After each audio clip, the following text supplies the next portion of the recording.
بسم اللہ الرحمن الرحیم۔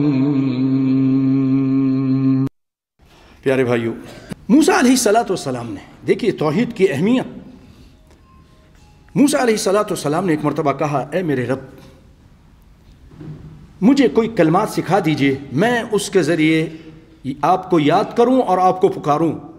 بھائیو الحمدللہ آپ کے سامنے یا رب کا قرآن سنائیں گے یا محمد مصطفیٰ کا فرمان سنائیں گے، یا پھر اس کی تائید میں کوئی کسی عالم کی بات کریں گے، کوئی فراڈ والی، کوئی دھوکے والی، کوئی غلط، کوئی جھوٹی بات انشاءاللہ آپ کے سامنے آپ کی خدمت میں کبھی پیش نہیں کریں گے، اللہ اس کی توفیق بھی نہ دے۔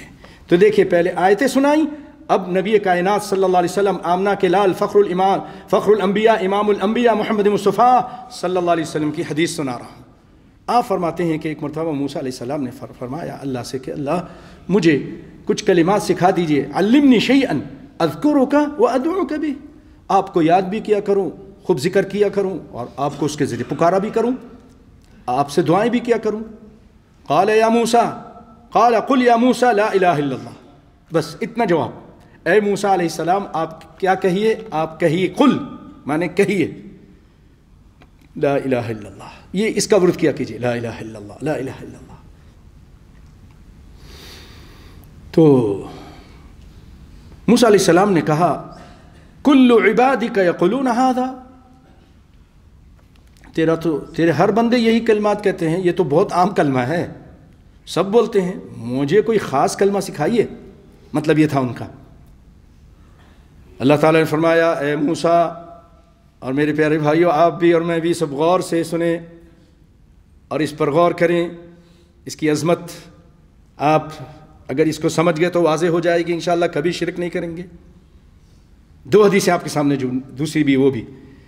موسیٰ علیہ السلام سے اللہ نے فرمایا لو ان السماوات السبع وعامرهن غیری، اے موسیٰ اگر ساتوں آسمان اور اس میں رہنے والے میرے علاوہ، کیونکہ اللہ بھی آسمان پہ رہتا ہے، آسمان کے اوپر ہے، عرش معلیٰ پر مستوی ہے، تو ساتوں آسمان اور اس میں رہنے والے چاند سورج ستارے فرشتے، وہاں سمندر بھی ہیں، بہت کچھ ہے، وہ سب کے سب ترازو کے ایک پرلے میں ہوں۔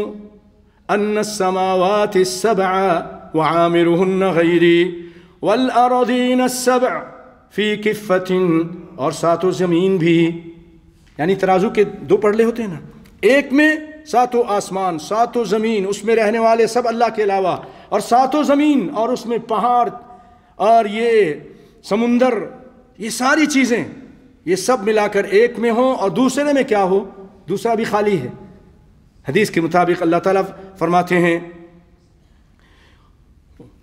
وَلَا إِلَهَ إِلَّا اللَّهُ فِي كِفَّةٍ، اور دوسرے میں صرف لا الہ الا اللہ ہو، کیا ہو، لا الہ الا اللہ، غور کرو، صرف لا الہ الا اللہ ہو، دوسرے میں کچھ بھی نہیں۔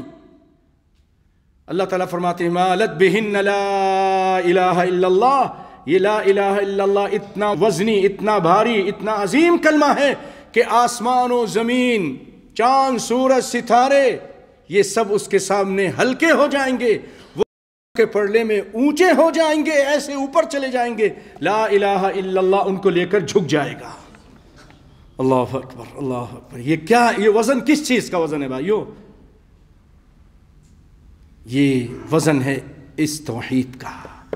اس کا معنی ہے کہ اللہ کے علاوہ کوئی معبود برحق نہیں، کوئی بھی نہیں۔ جتنے بھی معبود جس کو لوگ پوچھتے ہیں سب باطل ہیں، سب باطل ہیں، ان کی پوجا باطل ہے۔ برحق اگر کوئی ہے تو صرف اللہ ہے جو عبادت کا مستحق ہے۔ آپ خود کہتے ہو، مشکل یہ ہم خود کہتے ہیں، ہمارے مسلمان خود کہتے ہیں لیکن مانتے نہیں۔ نماز پڑھتے ہیں کہتے ہیں ایاک نعبد و ایاک نستعین، اے اللہ خاص تیری ہی عبادت کرتے ہیں اور خاص تجھی سے مدد چاہتے ہیں، کہتے ہیں نا سب کہتے ہیں، لیکن جب باہر نکلتے ہیں، ابھی وعدہ کیا تھا خاص تیری ہی عبادت کرتے ہیں، خاص تجھی سے مدد چاہتے ہیں، باہر نکل کے کیا کہتے ہیں، یا علی مدد، یا غوث پاک مدد، یا نظام الدین اولیاء مدد، یہ کہتے ہیں نا، کہتے ہیں۔ تو یہ آپ خود ہی کہتے ہو، خود ہی اپنی بات کو توڑ دیتے ہو، اپنی بات کے خلاف کرتے ہو، ایسا مت کرو بھائیو، بہت بڑا گناہ ہے۔ یہ جو آیت میں نے پڑھی ہے نا ابھی آپ کے سامنے، اس کی عظمت کا اندازہ اب اس سے کیجئے۔